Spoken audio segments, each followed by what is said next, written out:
우리 하나님의 말씀은 에베소서 4장 우리 17절부터 20절 말씀까지입니다. 우리 신약 성경 312면에 우리 하나님의 말씀이 기록되어 있습니다. 우리 에베소서 4장 17절부터 우리 20절 말씀까지입니다. 말씀이 길지 않는데요. 우리 천천히 우리 말씀을 함께 우리 합독하도록 하겠습니다. 그러므로 내가 이것을 말하면 주 안에서 증언하노니 이제부터 너희는 이방인이 그 마음에 허망한 것으로 행함같이 행하지 말라. 그들의 총명이 어두워지고 그들 가운데 있는 무지함과 그들의 마음이 굳어짐으로 말미암아 하나님의 생명에서 떠나 있도다. 그들이 감각 없는 자가 되어 자신을 방탕에 방임하여 모든 더러운 것을 욕심으로 행하되 오직 너희는 그리스도를 그같이 배우지 아니하였느니라. 아멘. 우리는 계속해서 이제 에베소서의 말씀을 살펴보고 있습니다. 에베소서 강의한 지가 벌써 1년이 되었습니다. 딱 1년이 됐는데요. 이제 4장의 이제 중반부로 넘어왔습니다. 1년 동안 우리 에베소서의 말씀을 계속 좀 나누면서 가지는 가장 큰 핵심 중에 핵심은 하나님이 우리를 부르셨다는 것이죠. 사실은 이 4장에서 오늘 우리가 다루어야 될 전체적인 주제도 분명합니다. 그것은 하나님이 우리를 부르셨다는 거죠. 그래서 우리는 그 부르심에 합당하게 살아가야 한다는 것입니다. 그래서 사실은 1절부터 16절까지 전체적인 주제의 핵심은 그럼 우리는 어떻게 하면 합당하게 살아갈 것인가에 대한 질문에 대한 답이 이제 오늘부터 이어지게 되는 거죠. 우리 1절 한번 볼까요? 1절. 그러므로 주 안에 갇힌 내가 너희를 권하노니 너희가 부르심을 받은 일에 합당하게 행하여. 자, 여기에서 보면 받은 일이라고 표현하는데 그러면 어떤 일을 우리가 하는 것이 하나님이 우리를 불러주신 일에 합당할까요? 그 받은 일이 무엇입니까? 무엇이 우리를 합당한 믿음의 삶으로 이어지게 하는 것일까요? 거기에 이제 바울이 두 가지를 권면했었죠. 1절부터 17절까지. 하나는 3절에 나와 있습니다. 그 일이 뭡니까? 첫 번째 3절 보니까 병안에 매는 줄로 성령이 하나 되게 하신 것을 힘써 지키라는 거죠. 그래서 우리가 합당한 일이 뭐냐? 그것은 성도 안에 하나 되게 하신 것을 힘써 지키는 것이죠. 우리가 좀 넓게는 성도이지만 가정에서는 가족이 될 수 있고요. 또 우리가 한 믿음 안에 가진 공동체와 단체라면 한 마음이 되는 일, 그것이 바로 합당한 일이라는 것입니다. 그런데 이 3절에 보면 단어가 한번 3절을 다시 띄워주시면요, 하나 되게 하신 것을 힘써라는 이 단어를 우리는 깊이 좀 묵상해야 합니다. 그냥 이루어지지 않는다는 거죠. 하나 되는 것은 힘써야 되는 거죠. 힘써야. 그래서 하나님이 우리를 불러주신 합당한 일은 힘써서 하나 되려고 하는 일입니다. 그래서 바울이 이어서 말하는 것이 뭡니까? 모든 일에 겸손과 온유와 오래 참음과 사랑 가운데 용납하는 삶의 태도가 있을 때 우리가 하나 된 것을 힘써 지킬 수 있다고 말하는 것입니다. 어디 하나 사실은 쉬운 게 없습니다. 쉽지 않는 거죠. 하나 되는 일이. 오늘날의 교회에 일어나는 많은 문제들 중에 그 문제의 근원이 이렇게 무엇인가, 근본적인 문제가 무엇인가 돼 보면 마음이 나누어져 있는 거죠. 부부 사이에도 보면 다툼의 문제가 사실은 표면적인 어떤 일 때문에, 환경 때문에 다투지만 사실은 그 마음에 깊이 들어가 보면 부부의 마음이 나뉘어져 있는 거예요. 교회 공동체 안에도 보면은 어떤 일 때문에 다투지만 사실은 성도와 성도 사이에 마음이 나뉘어져 있기 때문에 그런 것입니다. 어디 하나 쉬운 것이 없습니다. 그러므로 바울이 사실은 정말 하고 싶었던 말을 감추고 있는 거죠. 그것은 이렇게 마음이 나누어지지 않고 겸손함으로, 온유함으로, 서로 용납함으로 힘써 합당한 일, 하나 되는 일을 힘써 행하십시다라고 말하는 여기에는 이것을 가능케 하는 가장 중요한 이유를 바울이 말하고 있는 거죠. 그게 뭡니까? 거룩하게 사는 것이죠. 거룩하게. 우리가 거룩하게 살기를 결단할 때 하나님이 우리의 하나됨을 힘써 지킬 수 있도록 우리 가운데 역사하신다는 거예요. 바울이 정말 하고 싶었던 말이 이 말입니다. 성도 한 분 한 분이 거룩하게 살아갈 때 하나됨이 지켜진다. 그래서 이러한 삶의 변화와 태도는 거룩함에서 모든 일이 시작되고 결정됨을 바울이 말하는 거죠. 우리 한 장 앞으로 한번 넘겨볼까요? 3장 20절 한번 펼쳐보십시오. 3장 20절 우리 같이 한번 합독하겠습니다. 우리 가운데서 역사하시는 능력대로 우리가 구하거나 생각하는 모든 것에 더 넘치도록 능히 하실 이에게. 그러니까 우리가 거룩한 삶을 결단하고 우리가 거룩하게 사는 것을 통하여 우리의 삶에 합당한 일, 하나 되는 일, 또 서로를 용납하는 일, 겸손함으로 서로를 받아주는 이 일은 우리 힘으로 할 수 없다는 거예요. 그래서 어떻게 합니까? 우리가 애초부터 거룩하게 우리 스스로 살아갈 수 있습니까? 내 성품을 가지고, 내 인품을 가지고 우리는 거룩하게 살 수 없어요. 원래 우리는 죄의 공장에서 태어났기 때문이죠. 죄를 물 먹듯이 먹는 죄인입니다. 그러므로 우리 안에 거룩함을 만들어내는 것이 아니라 우리가 그 거룩함이 그리스도를 향하여 그리고 그분을 앞에 나가서 우리가 그분을 바라보고 닮아가려고 하는 그 애씀이 어떻게 드러나는 것입니까? 바로 우리 안에 역사하시는 능력이, 바로 성령의 능력이 우리를 거룩하게 만드는 거죠. 그래서 그 성령님은 우리에게 어떻게 하십니까? 구하거나 생각하는 모든 것에 더 넘치도록 능히 그 일을 할 수 있도록 도와주신다. 그것이 가능하니까 어떤 일이 일어납니까? 하나 된 것을 힘써 지킬 수 있는 거예요. 그래서 거룩하게 살면요 하나 될 수 있습니다. 거룩하게 사는 것이 우리가 가장 중요한 일이죠. 또 하나가 무엇입니까?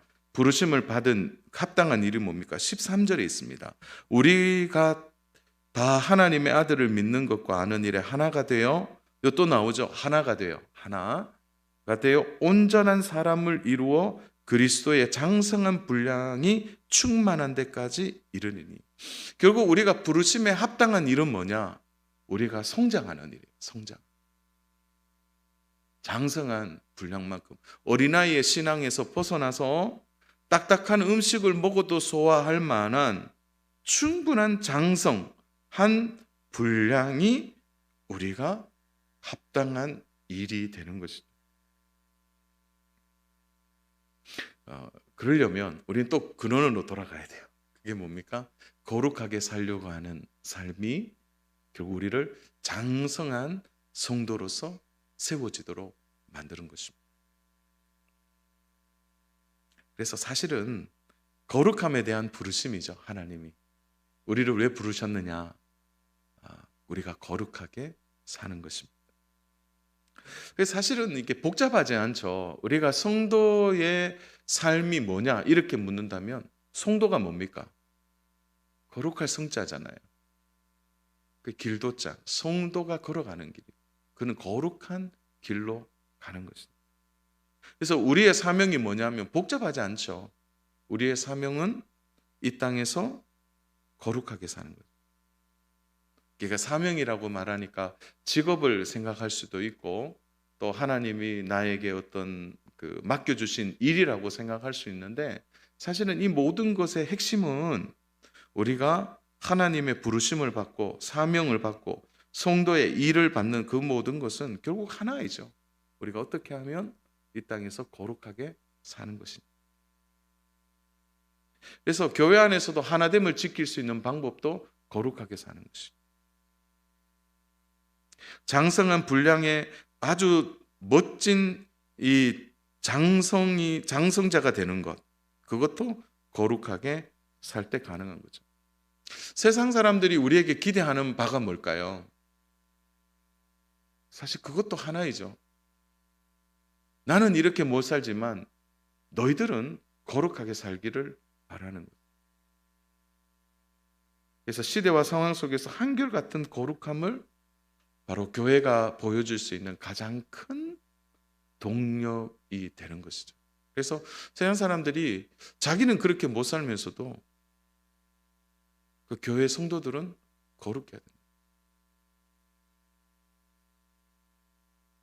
사실은 우리가 이런 거룩함에 대한 복음적인 삶이 사실은 바울이 이제 에베소 성도들에게 또 당부하는 것이지만 이 서신을 회랍하고 있는 모든 사람들에게 바울이 정말 하고 싶은 얘기는 하나 되십시오. 또 장성한 분량만큼 잘하십시오. 이렇게 구체적으로 하나하나를 조목조목 이야기하지만 그 모든 것을 모아서 가장 중요한 하나의 주제를 만든다면 거룩하게 사는 것이 성도로서 가장 합당한 일이 된다는 것을 바울이 정말 간곡하게 말하고 있는 거죠.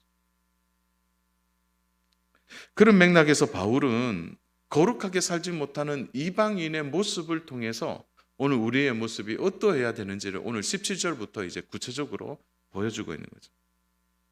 그럼 어떻게 하면 거룩하게 사는 것입니까? 우리 17절 한번 다 같이 한번 합독하겠습니다.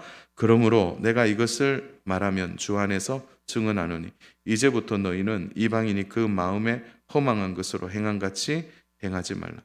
자, 바울은 자신의 입을 빌려 하나님께서 말씀하게 하셨다. 여기서 증언이라는 단어가 나오는데요.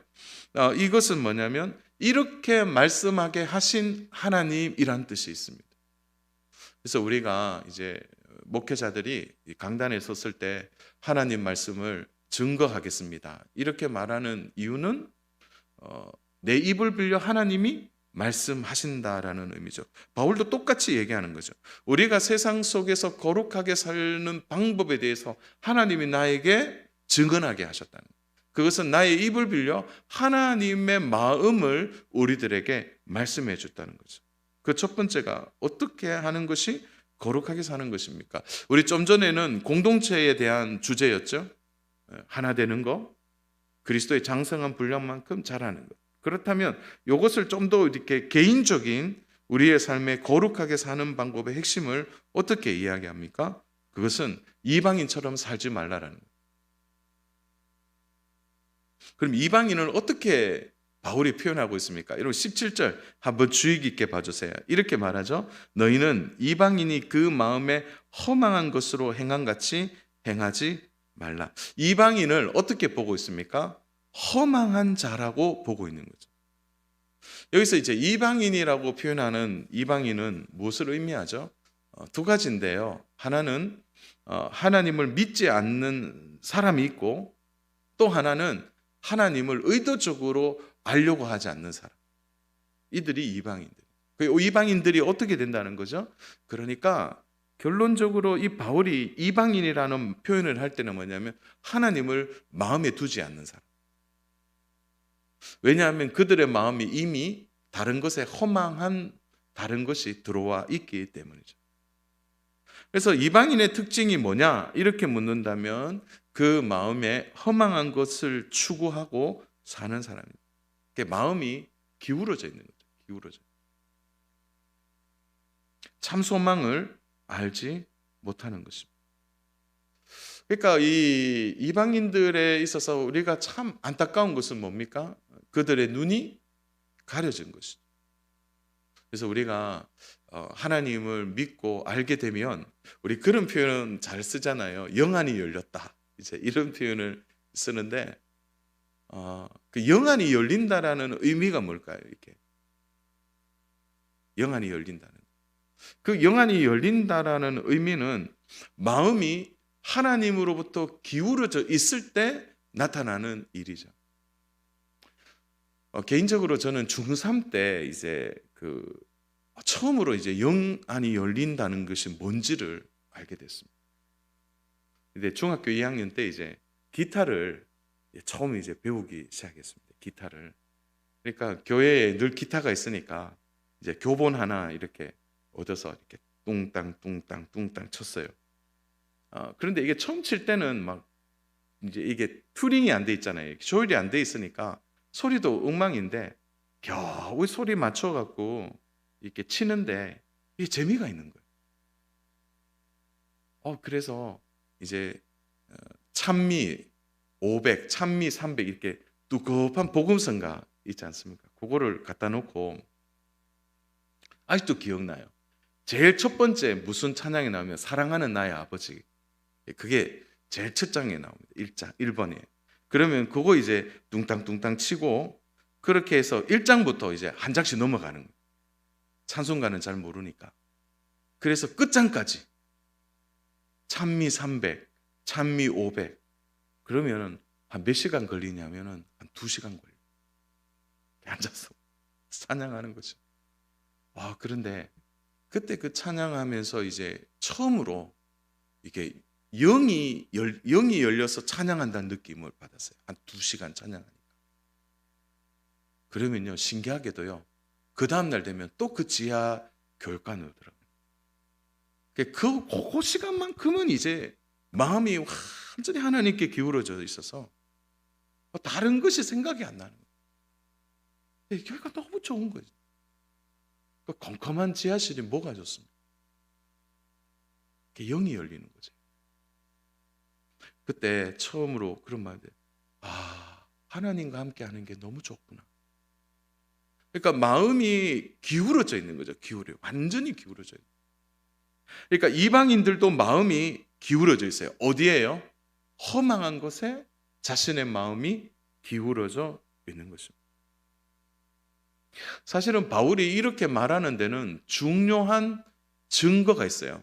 그것은 바울이 로마에 있는 귀족들도 만나봤고, 바울이 그리고 아주 부유한 사람들을 많이 만나봤지만 바울의 눈에는 너무나 정확하게 보이는 거죠. 그것이 뭡니까? 다 허망한 사람들이라. 하나도 부럽지 않는. 그래서 우리의 성도의 삶의 가장 큰 특징은 무엇입니까? 우리가 이 땅에 살지만 허망한 것에 우리의 마음이 기울지 않는 거죠. 우리의 마음이 그곳에 빼앗기거나 기울지 않는 거죠.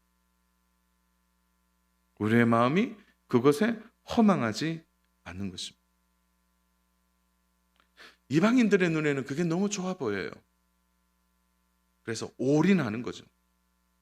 거기에 온통 소망을 두는 것입니다. 그러니까 세상이 자유롭게 보이고 세상이 아름다워 보이지만 막상 그 세상 속에 살아가는 그들에게는 결국 마지막에 만나는 결론이 뭐냐? 마음이 허무해지고 마음이 허망해지고 마음이 이렇게 뭡니까? 이게 다냐라는 결국은 탄식이 나오게 되는 거예요. 그러니까 많은 것을 가지고 있지만 손에 아무것도 없는 거죠. 바람을 잡는 것과 같은 것입니다. 그래서 전도서 4장 6절에 보면 솔로몬이 얼마나 이 증언을 하고 있는지 몰라요. 우리 같이 한번 읽겠습니다. 두 손에 가득하고 수고하며 바람을 잡는 것보다 한 손에만 가득하고 평안함이 더 나으니라. 그러니까 두 손에 잡아봐도 이게 아무것도 아니에요. 사랑 여러분, 우리의 안식과 평안함은 누구로부터 오는 것입니까? 그러니까 세상으로부터는 결코 오지 못해요. 그러니까 솔로몬이 체험한 거 뭐냐면 두 손으로 열심히 잡아보려고 했는데 결국은 안 잡히다는 거예요. 그러니까 결국은 잡을 때 소리 나잖아요. 바람 소리 나지 않습니까? 그러니까 바람을 잡는 것이라는 거죠. 그러나 한 손에만 가득하고 평안함이 많다는 거죠. 이 한 손은 뭡니까? 의지하는 손을 의미하는 거죠. 그 의지하는 손에 참된 평안함이 온다는 거죠. 저 안에 사랑 여러분, 우리의 진정한 평안은 하나님 안에 있을 때 가능합니다. 이게 다른 데서는 절대 오지 못합니다. 그러니까 한마디로 그들에게는 견고한 소망이 없는 거죠. 그러니까 이방인들을 바라보는 바울의 시각은 너무 정확한 거예요. 저 사람들 너무 안 됐다. 저렇게 허망하게 살아가고 지금도 뭐 자유다, 막 기쁘다. 그렇게 사는데 바울의 눈에는 그 끝이 보이는 거예요. 그 영혼들에 대한 안타까움이 바울 가운데 있는 거죠. 사랑 여러분, 우리에게도 이런 눈이 열리기를 축복합니다. 그래서 이방인들을 보면, 세상 사람들을 보면 좀 안 됐다. 그런 마음이 있어요. 근데 때로는 우리 그렇잖아요. 세상 사람들 보면 부럽다. 이런 시선이 있을 때 이제 우리의 마음 속에 마음이 기울어지는 거예요.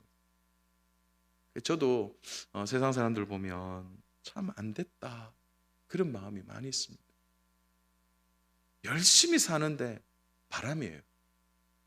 열심히 모든 것을 해봤지만 결국은 허망한 것을 붙드는 것입니다. 사랑하는 여러분, 우리의 손에는 영생이 있습니다. 우리의 손에는 영생이 주어지고 우리는 세상의 결론을 알고 있는 사람, 그 끝을 아는 것입니다.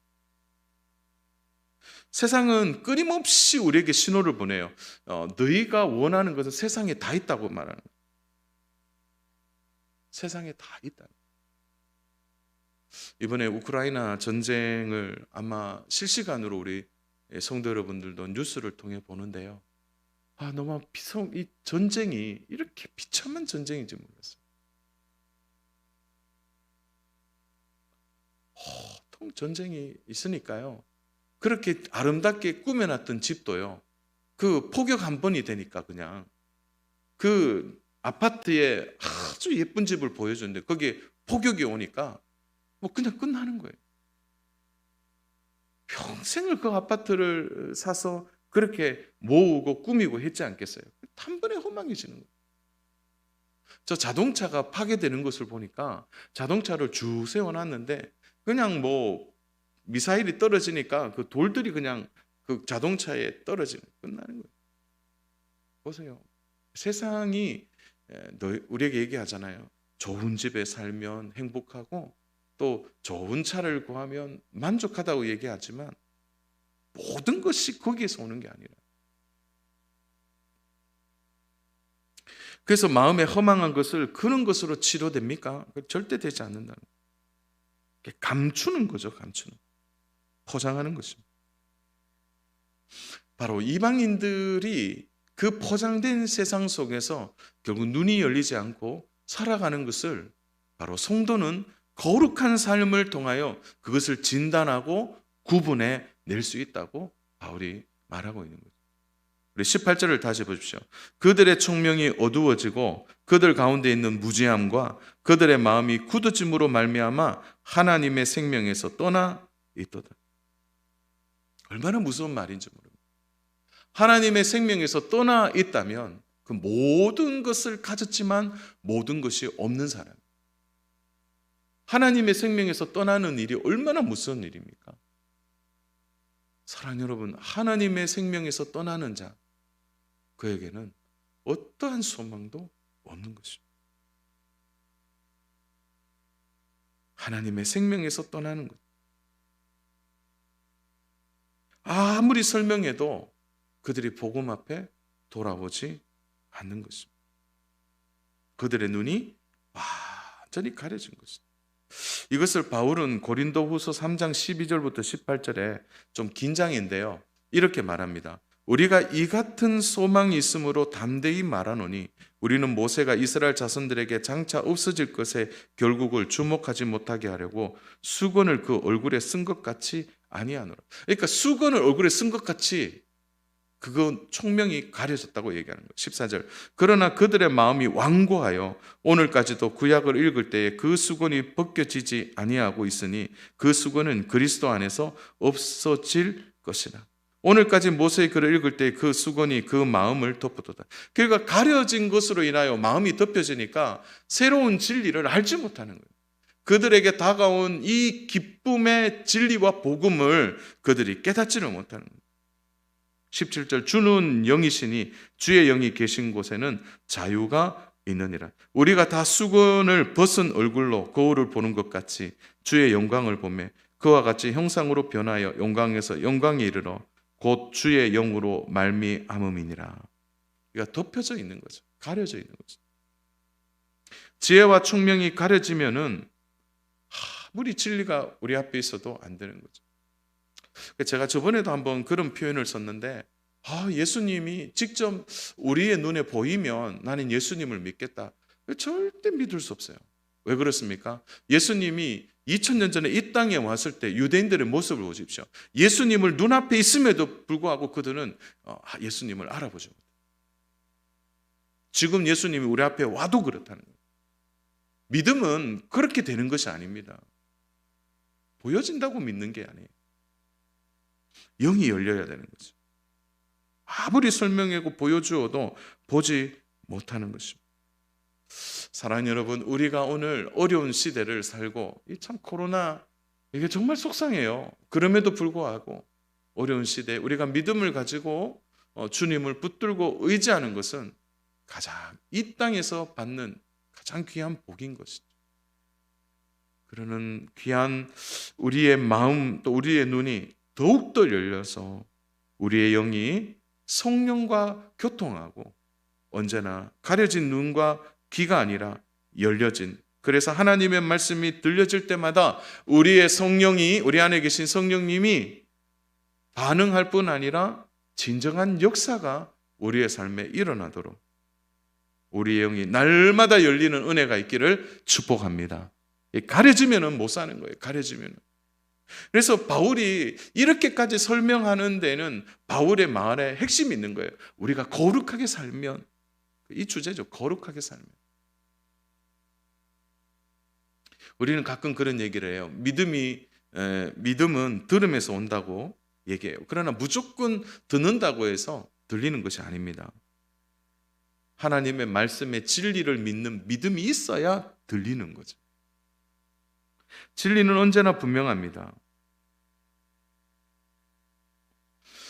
가려워진 총명이 열려야 하는 것이죠. 어두워지면 아무것도 볼 수 없는 것입니다. 그러니까 이방인과 성도의 가장 결정적인 건 뭐냐? 결정적인 것은 뭐냐? 그러니까 가려진 것. 진리를 알 수 없는 것이죠. 마음이 허망해지고 마음이 기울어져서 이렇게 볼 수 없는 것입니다. 그러니까 사실은 들어가 보면 그들에게는 속죄가 없는 것이죠. 이 수건으로 가려졌다는 의미가 뭡니까? 죄가 그들을 가렸다는 것이죠. 그런 쪽으로 들어가 보면 불순종입니다. 불순종. 죄의 역할은 진리를 보지 못하도록 하는 거죠. 죄는 우리를 분산시키는 거예요. 이렇게 하나님으로부터 떨어지도록 만드는 것입니다. 아마 이 가운데 십자가가 이해되어서 믿은 분들이 있습니까? 아니에요. 어느 날 십자가를 믿게 된 거죠. 우리가. 합리적으로, 이성적으로, 과학적으로 증명되었기 때문에 우리가 믿은 것이 아닙니다. 아무리 믿으려고 해도 안 되는 거예요. 왜 그렇습니까? 이 믿는 것은 영적인 일이기 때문에 그래요. 영적인 진리이기 때문에 이렇게 확실하게 우리가 우리의 어떤 이성으로 믿을 수 있는 것이 아닙니다. 이혜령 박사님이 최근에 소천하셨습니다. 그분이 이제 인터뷰에서 그런 얘기를 한번 하시더라고요. 본인이 학적으로는 모든 것을 알고 성경도 여러 번 읽었는데 그게 마음에 와닿지 않는다. 이해되어서 지혜를 가진 어떤 지혜력을 가지고 지적인 능력을 가지고 하나님을 믿는 것이 아니라는 것을 그런 노년에 깨닫게 됐다. 그렇게 해서 믿어지는 것이 아니라는 거죠.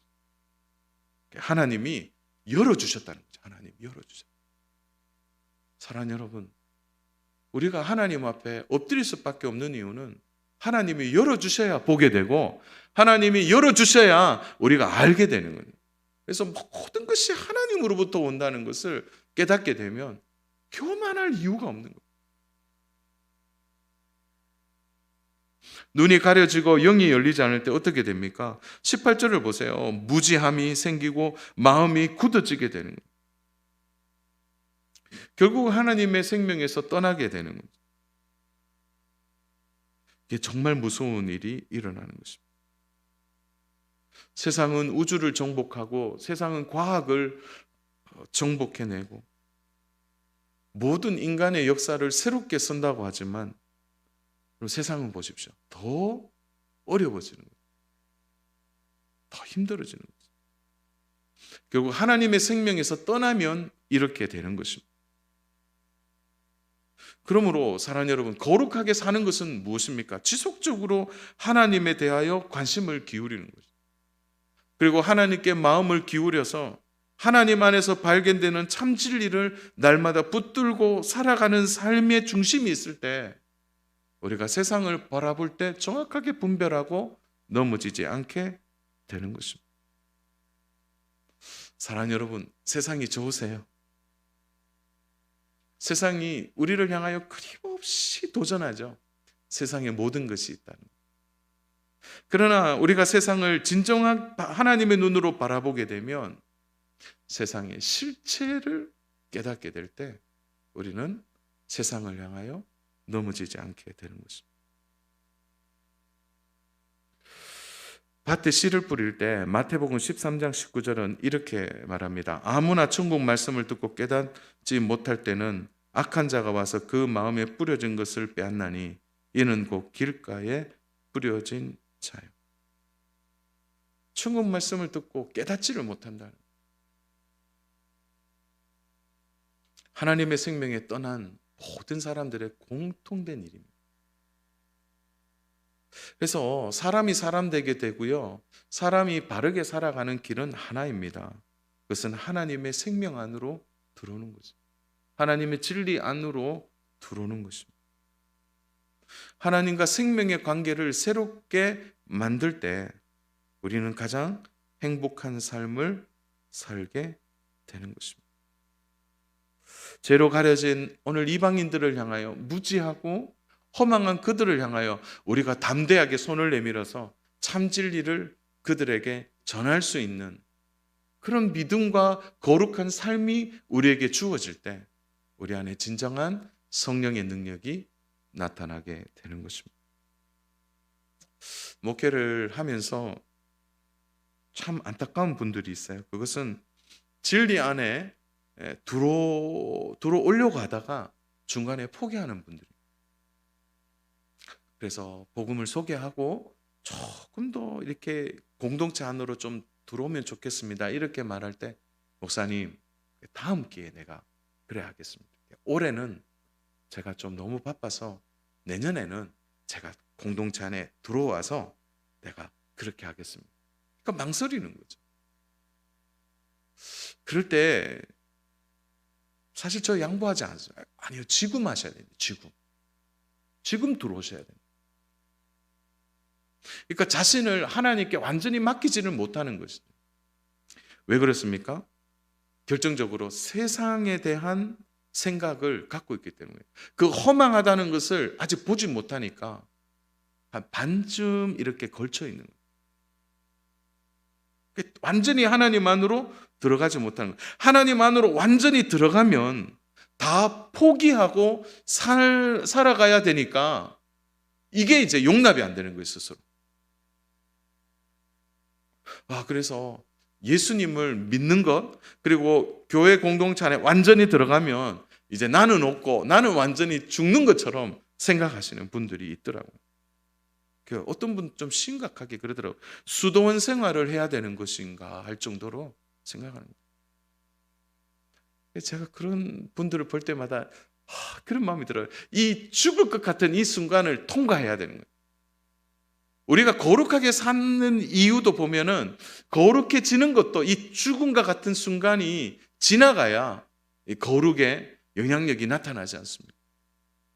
그 순간을 통과 못하는 거예요. 그러나 정말 그 죽을 것 같은 순간을 통과하면 죽는 것이 아니라 다시 삽니다. 다시 살아나게 되는 거예요. 그것을 이제 깨닫지를 못하는 거예요. 바울이 그 말을 말하는 거죠. 이방인처럼 살지 말라는 거예요. 거룩하게 사는 너희들이 무지하거나 허망하거나 하나님의 생명에서 떠나는 일이 없도록 너희의 중심을 분명히 할 것을 바울이 당부하고 있습니다. 자, 결론입니다. 19절 20절입니다. 우리 같이 읽겠습니다. 그들이 감각 없는 자가 되어 자신을 방탕에 방임하여 모든 더러운 것을 욕심으로 행하되 오직 너희는 그리스도를 그같이 배우지 아니하였느니라. 결국은 방탕과 욕심이 세상의 결론이라는 거죠. 그들이 선을 추구하지만 그 선 속에 욕심이 있고 그들이 자유를 누리는 것 같지만 그 자유 속에 방탕이 있다고 말하는 것입니다. 결국 욕심을 가지고 사는 인생은 하나님의 생명에서 떠나 넘어지게 되는 것입니다. 그러므로 바울이 무슨 얘기를 하고 싶은 것입니까? 그 얘기를 하고 싶은 거죠. 그리스도를 그같이 배우지 아니하냐. 너희가 지금까지 배운 모든 1장부터 4장까지 이 말씀을 배우는 핵심이 뭐냐는 거죠.